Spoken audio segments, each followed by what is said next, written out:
Imam Shibli pernah ditanya, lima tasfirus syamsu indal ghurub. Kenapa matahari itu ketika dia tenggelam, dia memerah? Matahari ketika tenggelam memerah di ufuk barat. Kenapa?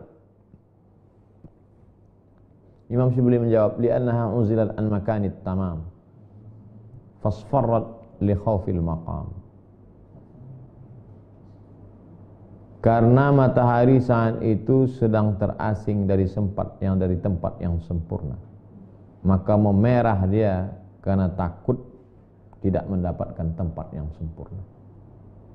Dia sudah terasing dari tempat yang sempurna, memerah dia karena takut tidak mendapatkan tempat yang sempurna. Bagaimana dengan kita? Pernah ada rasa takut dalam hati kita sehingga berubah raut wajah kita? Pernah ada rasa takut dalam hati kita sehingga terpotong-potong jantung kita?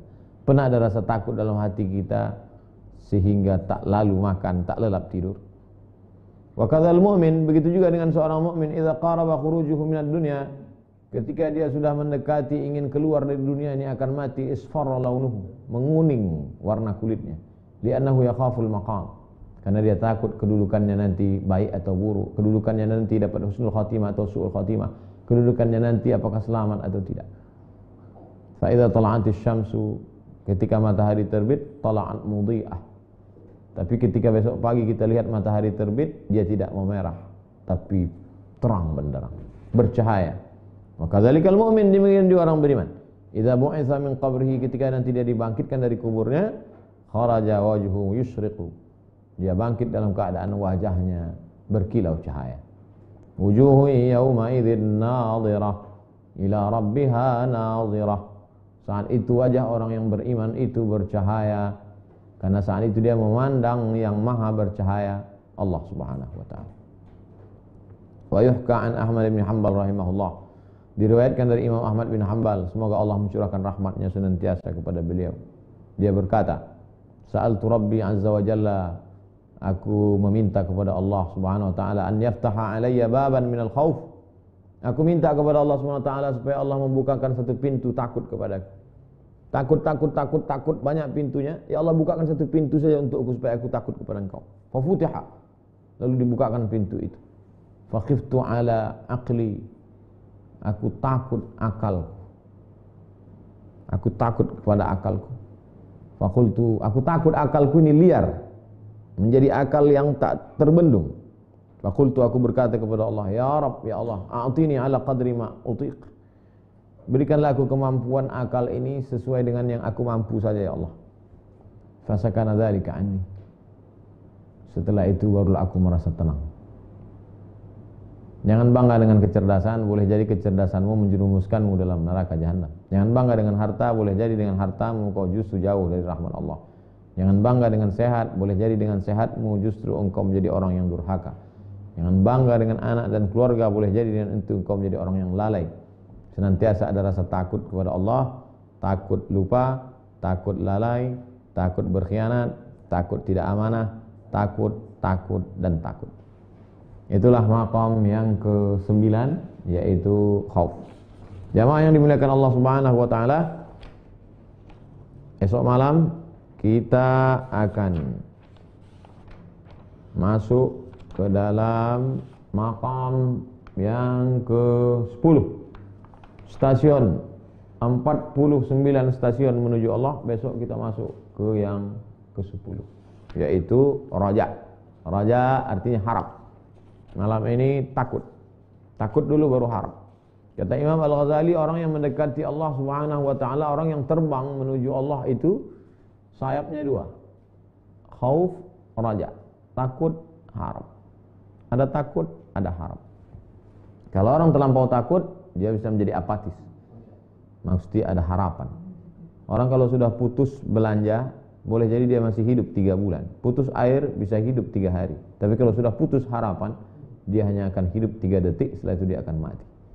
Maka jangan pernah putus harapan kepada Allah subhanahu wa ta'ala. Sebelum kita akhiri, kita akan jawab beberapa pertanyaan. Dari Dodi, Assalamualaikum Ustaz. Waalaikumsalam. Apa tanggapan Ustaz atas lirik lagu Aisyah? Macam mana lirik lagu Aisyah? Saya tak mengikuti. Kita cari dulu ya, lirik lagu Aisyah. Lirik lagu Aisyah.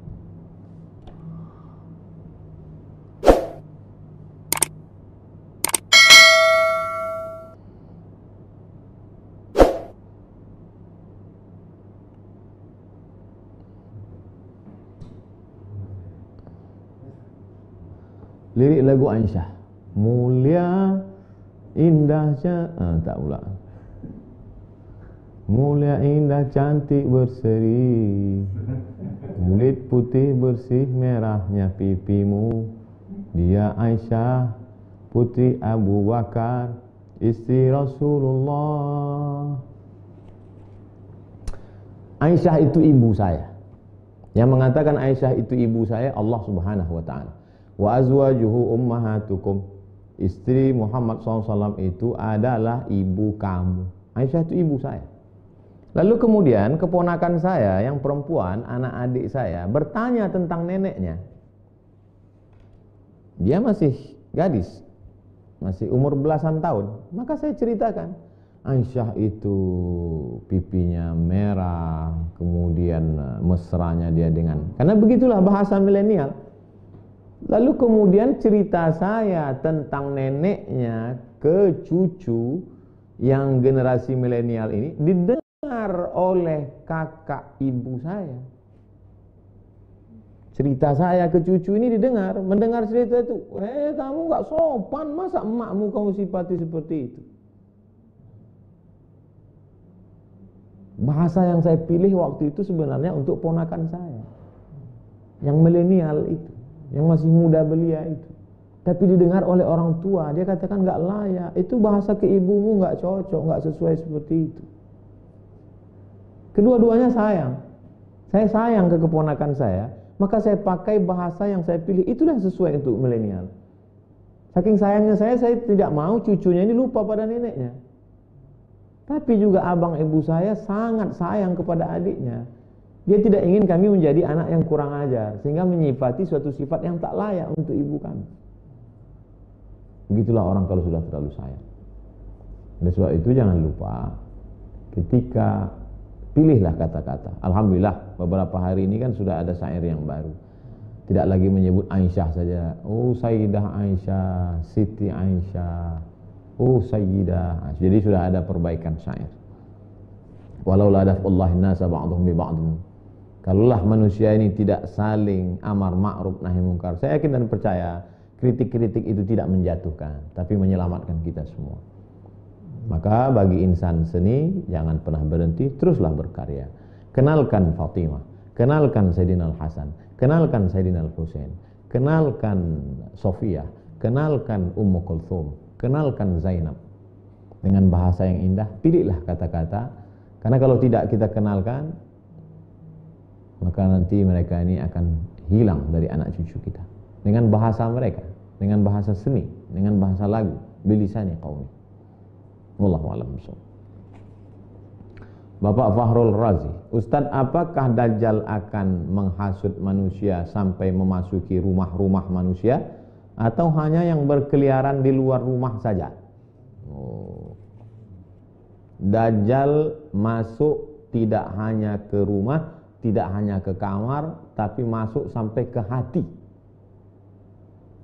Oleh sebab itu jagalah hati kita.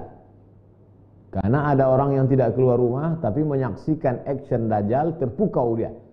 Datang Dajjal. Dajjal menunjuk bumi, ya ardu umbuti, wahai bumi tumbuhkan tanaman. Tanah yang kering kerontang menumbuhkan tanaman hijau. Dajjal menunjuk langit, ya sama imtiri, wahai langit turunkan hujan. Turun hujan di saat kemarau panjang. Dajjal datang kepada mayat, ya mayat qom, wahai mayat tegak berdiri. Dajjal tegak, mayat tegak berdiri. Lalu orang menyangka dia adalah Al-Masih. Ternyata dia adalah Al-Masih Ad-Dajjal. Dajjal artinya KW, palsu. Oleh sebab itu kita ikuti sunnah Rasulullah SAW. Man qara'a surat Al-Kahfi, siapa yang baca surat Al-Kahfi, adha'alahu min nur ma bainal jumu'ataini, hari Jumat, malam Jumat, sore Jumat, pagi Jumat, Allah akan jaga dia sampai Jumat berikutnya. hafal 10 ayat di awal surat Al-Kahfi untuk menjaga daripada Dajjal. Sebelum salam, Allahumma inni a'udzubika min adzabi jahannam wa min adzabil qabri wa min fitnatil mahya wal mamat wa min syarri fitnatil masihid dajjal. Dari Cindo.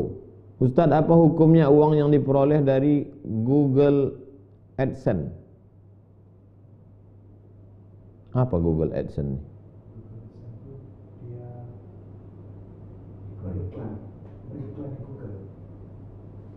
Saya punya produk, lalu saya iklankan. Selama tidak ada ghish, tipu, tidak ada gharar, gambling, judi, tidak ada zulm, aniaya, memakan hak orang lain, maka apapun transaksinya halal. Itulah hebatnya Islam. Islam tidak menyebut nama, tapi yang disebut substansi. Apapun namanya, YouTube, Instagram, Google, apapun nama transaksi. Di dalamnya tidak ada gharar, gambling, judi. Di dalamnya tidak ada zulm, aniaya yang makan hak orang lain. Di dalamnya tidak ada ketidakpastian, tidak ada, maka transaksi itu halal. Da'ma yaribuka ila ma la yaribuka. Tinggalkan sesuatu yang meragukanmu kepada sesuatu yang tak meragukan. Dari Mai. Ustadz, bagaimana caranya agar kita ikhlas dalam beribadah, terutama sholat waktu, agar tidak berat melaksanakannya? Pertama, berat. Lama-lama, kata orang Melayu, alah bisa karena biasa. Lama-lama menjadi keperluan, hajat, kebutuhan. Kalau tak sholat macam ada yang kurang. Itu memang proses. Pertama berat, setelah itu mulai terbiasa, setelah itu menjadi kebutuhan. Berapa lama prosesnya? Bukan 10 tahun, bisa jadi 20 tahun. Dulu ada seorang ulama, dia bercerita, saya baru merasakan manisnya sholat ini berapa lama Kiai? Setelah 20 tahun. Oleh sebab itu kita belum ada apa-apa. Kita dalam proses menuju itu. Senantiasa lihat dirimu buruk, senantiasa lihat dirimu orang yang tidak taat, sehingga dengan itu Allah Subhanahu wa taala akan mengangkat derajat kita. Jangan pernah merasa diri kita udah paling khusyuk, udah paling mulia, udah paling hebat. Terakhir dari Bapak Halim, Ustadz, bagaimana sikap terbaik kita bila sedang puasa sunat, kemudian di kantor ada yang belikan kita sarapan? Famangkana, siapa yang mau membatalkan puasanya, faman sya'af an yuftir fal yuftir. Dari rumah sudah niat puasa sunat. Puasa sunat bulan Sya'ban. Lalu kemudian bertamu ke rumah orang. Ayolah puasa, ayolah silakan, kata dia. Faman sya'af fal yuftir, faman sya'an an yuftir fal yuftir. Siapa yang mau berbuka, batalkan. Tidak haram hukumnya, karena bukan puasa Ramadan, bukan puasa qada, bukan puasa kafarat. Jadi puasa sunat kalau mau dibatalkan, ya silakan batal. Siapa yang mau meneruskannya, silakan teruskan. Itulah enaknya kalau kita ngaji, teman kita ngaji. Kalau kita ngaji, teman kita ngaji. Ketika kita katakan, saya sedang puasa, dia tidak akan paksa. Dan kalau kita juga makan, dia juga tidak akan ketawakan kita. Karena dia tahu kita punya dua pilihan, mau makan atau lanjutkan. Andai Ustadz pada posisi saya, apa yang Ustadz lakukan? Saya sedang puasa. Lalu kemudian diajak bertamu ke rumah seseorang. Diajak makan. Apa yang saya lakukan? Saya lihat dulu apa lauknya. Kalau cuma ikan asin batal puasa, sayang lah. Eman-eman. Saya lanjutkan. Nah, oleh sebab itu kalau mau lanjutkan puasa, silakan lanjutkan. Dan yang kawan yang ngajak tidak perlu tersinggung. Enaknya kawan kalau sama-sama ngaji. Tapi kalau beda nggak ngaji, alah sombong, baru tobat kemarin, udah puasa sunat. Jadi kalau kita sama-sama ngaji enak. Saya berapa kali ngajak tamu buka puasa pas lewat dia ada puasa. Mohon maaf Ustaz, saya puasa. Oh ya nggak apa-apa. Kemarin saya sedang puasa bertamu ke rumah orang. Ustaz, makan soto, aduh saya puasa. Dia tidak tersinggung. Kenapa? Karena sudah sama-sama ngaji. Oleh sebab itu teman-teman kita, sahabat-sahabat kita, ajak ngaji supaya jangan lagi ada tersinggung karena sama-sama ngaji.